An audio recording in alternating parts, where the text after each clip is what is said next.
ഗർഭകാലത്തുണ്ടാകുന്ന മൂത്രത്തിൽ പഴുപ്പ് മിക്ക അമ്മമാരും എക്സ്പീരിയൻസ് ചെയ്തിട്ടുള്ളൊരു കാര്യമായിരിക്കും. ഈ പ്രഗ്നൻസി ടൈമിൽ യൂറിനറി ട്രാക്റ്റ് ഇൻഫെക്ഷൻ അല്ലെങ്കിൽ മൂത്രത്തിൽ പഴുപ്പെന്ന് പറയുന്നത്. അപ്പോൾ അത് വന്നവർക്കറിയാം അതിൻ്റെ ബുദ്ധിമുട്ട് എത്രത്തോളം ഉണ്ടെന്നുള്ളത്. മൂത്രത്തിൽ പഴുപ്പ് മിക്കവാറും എല്ലാവർക്കും സാധാരണയായിട്ടുണ്ടാകുന്ന ഒരു ഇൻഫെക്ഷനാണ്. അതുകൊണ്ട് തന്നെ നമ്മൾ അതിന് അത്ര ഒരു പ്രാധാന്യം കൊടുക്കാറില്ല. അത് പെട്ടെന്ന് തന്നെ ട്രീറ്റ് ചെയ്ത് മാറ്റാൻ പറ്റാവുന്ന ഒരു അസുഖമാണ്. എന്നാൽ ഇതിനെ നമ്മൾ ശ്രദ്ധിക്കാതെ വിട്ടാൽ ഇത് ഒരുപാട് വലിയ കോംപ്ലിക്കേഷൻസിലേക്ക് പോകും. പ്രത്യേകിച്ചും പ്രഗ്നൻ്റ് ആയിട്ടുള്ളവരിൽ അത് കുട്ടിയുടെ വളർച്ചയെ വരെ ബാധിക്കാവുന്ന ഒരു ഘട്ടത്തിലേക്ക് വരെ പോകാനുള്ള സാധ്യതയുണ്ട്.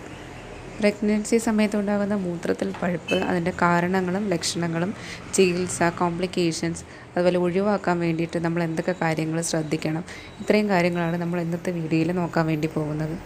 ഈവൻ പ്രഗ്നൻസി ടൈമിലല്ലെങ്കിൽ പോലും പൊതുവേ തന്നെ പുരുഷന്മാരെ അപേക്ഷിച്ച് സ്ത്രീകളിലായിരിക്കും ഈ മൂത്രത്തിൽ പഴുപ്പ് അധികവും കണ്ടുവരുന്നത്. അപ്പോൾ അതിൻ്റെ ഏറ്റവും പ്രധാനപ്പെട്ട ഒരു കാരണം എന്ന് പറയുന്നത് സ്ത്രീകളുടെ മൂത്രനാളി പുരുഷന്മാരെ അപേക്ഷിച്ച് ചെറുതാണെന്നുള്ളതാണ്. അപ്പോൾ പെട്ടെന്ന് തന്നെ ഇൻഫെക്ഷൻസ് കിട്ടാനുള്ള സാധ്യത അവിടെ ഉണ്ടാവുകയാണ്. പ്രഗ്നൻസി സമയത്ത് മൂത്രത്തിൽ പഴുപ്പുണ്ടാകാനുള്ള ഏറ്റവും ഇമ്പോർട്ടൻ്റ് ആയിട്ടുള്ളൊരു കാരണം എന്ന് പറഞ്ഞാൽ ഹോർമോണൽ ചേഞ്ചസ് തന്നെയാണ്. നമുക്കൊക്കെ അറിയാം, പ്രഗ്നൻസി എന്ന് പറയുന്നത് ഒരുപാട് ഹോർമോണൽ വേരിയേഷൻസ് ഉണ്ടാകുന്നൊരു ടൈമാണ്. അപ്പോൾ ഈ ഹോർമോണൽ ചേഞ്ചസ് തന്നെയാണ് മൂത്രത്തിൽ പഴുപ്പിനും ഒരു കാരണം. അടുത്തത് യൂട്രസ് നമുക്കറിയാം മൂത്രസഞ്ചി അല്ലെങ്കിൽ ബ്ലാഡറിൻ്റെ മുകളിലായിട്ടാണ് സിറ്റുവേറ്റ് ചെയ്തേക്കുന്നത്. അപ്പോൾ ഈ യൂട്രസിൻ്റെ വെയിറ്റ് കൂടുന്നതനുസരിച്ച് നമ്മുടെ ബ്ലാഡറിലേക്ക് ആ ഒരു വെയിറ്റ് അത് കൊടുക്കും. അപ്പോൾ ബ്ലാഡർ കംപ്ലീറ്റ് ആയിട്ട് എംപ്റ്റി ചെയ്ത് മൂത്രം പുറത്തേക്ക് പോകത്തില്ല, കുറച്ചവിടെ കെട്ടി നിൽക്കുന്ന ഈ യൂറിൻ ഏത് സാഹചര്യത്തിലായാലും ശരി ഇൻഫെക്ഷൻസിനെ പ്രൊമോട്ട് ചെയ്യുന്ന ഒന്നാണ്. അപ്പോൾ ഈ കെട്ടി നിൽക്കുന്ന യൂറിനകത്ത് ഇൻഫെക്ഷൻസ് ഉണ്ടാകാനുള്ള സാധ്യത വളരെ കൂടുതലാണ്. ഇനി ഈ ഇൻഫെക്ഷൻ ഉണ്ടാകുന്ന ഏറ്റവും ഇമ്പോർട്ടൻ്റ് ആയിട്ടുള്ളൊരു ഓർഗാനിസം എന്ന് പറയുന്നത് ഈക്കോളൈ എന്ന പേരുള്ളൊരു ബാക്ടീരിയയാണ്.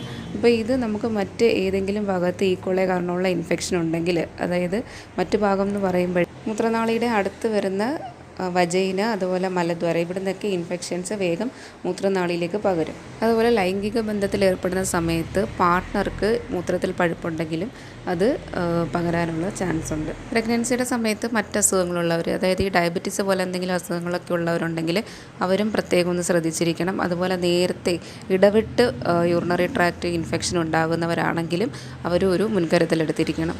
മൂത്രത്തിൽ പഴുപ്പിൻ്റെ ലക്ഷണങ്ങളൊക്കെ എല്ലാവർക്കും അറിയുന്നത് തന്നെയാണ്. മൂത്രം പോകുമ്പോൾ വേദന, പുകച്ചിൽ, അതുപോലെ മൂത്രം പോകാനുള്ള ബുദ്ധിമുട്ട്, ചില സമയത്ത് ബ്ലഡ് സ്റ്റെയിനോട് കൂടിയിട്ട് മൂത്രം പോകാം, വയറിന് വേദന, അടിവയറ്റിൽ വേദന ഉണ്ടാകാം, പനി വരാം. കുറച്ചുകൂടെ സിവിയർ കേസ് ആകുമ്പോഴത്തേക്ക് അവർക്ക് ഓക്കാനും ഛർദി പോലുള്ള ലക്ഷണങ്ങളും കാണിക്കാം. ഇത് കണ്ടുപിടിക്കാൻ വേണ്ടിയിട്ട് യൂറിൻ ടെസ്റ്റ് തന്നെയാണ് ചെയ്യുന്നത്. അപ്പോൾ പ്രഗ്നൻസിയിൽ റുട്ടീൻ ചെക്കപ്പിൻ്റെ സമയത്ത് എല്ലാ ഡോക്ടേഴ്സും ബ്ലഡ് ടെസ്റ്റ് അതിൻ്റെ കൂടെ തന്നെ യൂറിൻ ടെസ്റ്റും ചെയ്യാറുണ്ട്. കാരണം ഈ യൂറിൻ ടെസ്റ്റ് ചെയ്യുമ്പോഴാണ് നമ്മൾ ഈ ഇൻഫെക്ഷൻ ഉണ്ടോ ഇല്ലയോ എന്ന് അറിയുന്നത്. അപ്പോൾ ചില കേസുകളിൽ യൂറിനറി ട്രാക്റ്റ് ഇൻഫെക്ഷൻ ലക്ഷണങ്ങളൊന്നും ഇല്ലാതെ തന്നെ മൂത്രത്തിൽ ഈ ഇൻഫെക്ഷൻ ഉണ്ടായിരിക്കും. അപ്പോൾ ഈ നമ്മൾ റുട്ടീൻ ചെക്കപ്പ് ചെയ്യുന്നതിലൂടെ അങ്ങനെ എന്തെങ്കിലും ഉണ്ടെങ്കിലും അറിയാനായിട്ട് സാധിക്കും. സാധാരണഗതിയിൽ വലിയ കോംപ്ലിക്കേഷൻസ് ഒന്നും ഇല്ലാതെ പോകുന്നൊരു കണ്ടീഷനാണിത്. ഇത് കറക്റ്റായിട്ട് ഡയഗ്നോസ് ചെയ്ത് മെഡിസിനും കഴിച്ച് അതിന് വേണ്ട ആക്സസറി മാനേജ്മെൻറ്റും കൂടെ ഒക്കെ ചെയ്യുമ്പോഴത്തേക്കും അത് ക്ലിയറായിട്ട് മാനേജ് ചെയ്യാവുന്ന ഒരു കേസാണ്. എന്നാൽ നമ്മളിത് ശ്രദ്ധിക്കാതെ വിടുമ്പോഴാണ് മറ്റ് കോംപ്ലിക്കേഷൻസിലേക്ക് പോകുന്നത്. അപ്പോൾ ഇതുമൂലം നമുക്ക് മറ്റെന്തൊക്കെ കോംപ്ലിക്കേഷൻസ് ഉണ്ടാകാമെന്ന് നോക്കാം. അപ്പോൾ ഈ കാണുന്നതാണ് നമ്മുടെ യൂറിനറി ട്രാക്റ്റ്. ഇതിൽ ഏറ്റവും താഴെ കാണുന്ന ചെറിയ പോർഷനാണ് മൂത്രനാളി, നമുക്ക് മൂത്രം പോകുന്ന സ്ഥലം. അതിൻ്റെ മുകളിലേക്കുള്ളത് ബ്ലാഡർ അല്ലെങ്കിൽ മൂത്രസഞ്ചി എന്ന് പറയും. ആ ട്യൂബ് പോലെ കാണുന്നത് യൂറിറ്റർ, അതിൻ്റെ ഏറ്റവും മുകളിലായിട്ട് കിഡ്നി. അപ്പോൾ ഇങ്ങനെയാണ് ഒരു സ്ട്രക്ചർ വരുന്നത്. ഈ മൂത്രനാളിക്ക് ഉണ്ടാകുന്ന ഇൻഫെക്ഷൻസ് നമ്മൾ ട്രീറ്റ് ചെയ്യാതെ വിടുകയാണെങ്കിൽ അത് മുകളിലേക്ക് ഇതുപോലെ മൂത്രസഞ്ചിയിലൂടെ സഞ്ചരിച്ച് കിഡ്നിയിലേക്ക് എത്താനുള്ള സാധ്യതയുണ്ട്. മൂത്രസഞ്ചിയിൽ ഇത് എത്തുമ്പോൾ ഇതിനെ നമ്മൾ സിസ്റ്റൈറ്റിസ് എന്ന് പറയും. ദെൻ കിഡ്നിയിലേക്ക് എത്തുമ്പോൾ അത് കുറച്ചുകൂടെ സീരിയസ് ആയിട്ടുള്ളൊരു ഇൻഫെക്ഷനാവും, പൈലോനെഫ്രൈറ്റിസ് എന്ന് പറയും. അമ്മയുടെ കിഡ്നിയിലേക്ക് ഇൻഫെക്ഷൻ എത്തുമ്പോൾ കിഡ്നി കറക്റ്റായിട്ട് വർക്ക് ചെയ്യാതെ വരികയും അമ്മയ്ക്ക് വിളർച്ച ഉണ്ടാകുകയും ഇതിനെ തുടർന്നിട്ട് കുട്ടിക്ക് ലോ ബർത്ത് വെയിറ്റ് അല്ലെങ്കിൽ പ്രീ ടേം ലേബർ, ടൈം ആകുന്നതിന് മുന്നേ പ്രസവം നടക്കാനോ അല്ലെങ്കിൽ IUGR intra uterine growth retardation, ഗർഭസ്ഥ ശിശുവിൻ്റെ വളർച്ചാ നിരക്ക് കുറയാനുള്ള സാഹചര്യം ഉണ്ടാവും. ഇങ്ങനെയുള്ള കോംപ്ലിക്കേഷൻസ് സാധാരണഗതിയിൽ യൂറിനറി ട്രാക്ട് ഇൻഫെക്ഷനെ തുടർന്ന് ഉണ്ടാകാറില്ല. നമ്മളിത് വന്നാൽ അതിനെ ശ്രദ്ധിക്കാതെ വേണ്ട ട്രീറ്റ്മെൻറ്റ് എടുക്കാതെയൊക്കെ വിടുമ്പോഴാണ് അത് കൂടുതൽ കോംപ്ലിക്കേഷൻസിലേക്കൊക്കെ പോകുന്നത്. അപ്പോൾ ഇത് വരാതിരിക്കാൻ വേണ്ടി നമുക്ക് എന്തൊക്കെ ചെയ്യാൻ പറ്റുമെന്ന് നോക്കാം. അതിൽ ഏറ്റവും ഇമ്പോർട്ടൻറ്റ് വെള്ളം കുടിക്കുക എന്നുള്ളതാണ്. ഡെയിലി ഒരു 3 ലിറ്റർ 8 മുതൽ 10 ഗ്ലാസ് വരെ വെള്ളം കുടിക്കാനായിട്ട് ശ്രമിക്കുക. അപ്പോൾ ഇത്രയും വെള്ളം കുടിക്കുന്ന സമയത്തും നമുക്ക് യൂറിൻ കെട്ടിക്കിടക്കാതെ യൂറിൻ പോകാനായിട്ട് സഹായിക്കും. അപ്പോൾ യൂറിൻ കെട്ടിക്കിടക്കുന്നത് ഒഴിവാക്കുക വഴി ഈ ഇൻഫെക്ഷന് നമുക്ക് ഒഴിവാക്കാനായിട്ട് പറ്റും. യൂറിൻ പിടിച്ച് വെക്കാതെ യൂറിൻ പാസ് ചെയ്യാനായിട്ട് ശ്രമിക്കുക. പരമാവധി പബ്ലിക് ടോയ്ലറ്റുകൾ ഒഴിവാക്കുക.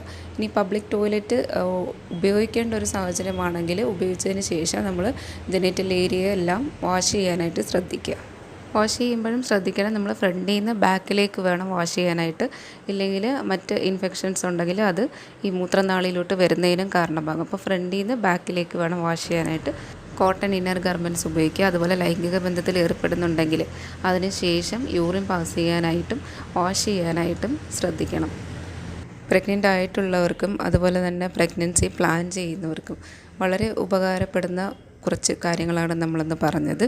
സോ നിങ്ങളുടെ ഫ്രണ്ട്സിനും ഒക്കെ കൂടി ഇതൊന്ന് ഷെയർ ചെയ്ത് കൊടുക്കുക. അതുപോലെ തന്നെ ഹെൽത്ത് കെയർ ടിപ്സൊക്കെ കിട്ടുന്നതിന് വേണ്ടിയിട്ട് നമ്മുടെ ചാനലും കൂടി ഒന്ന് സബ്സ്ക്രൈബ് ചെയ്തേക്കുക.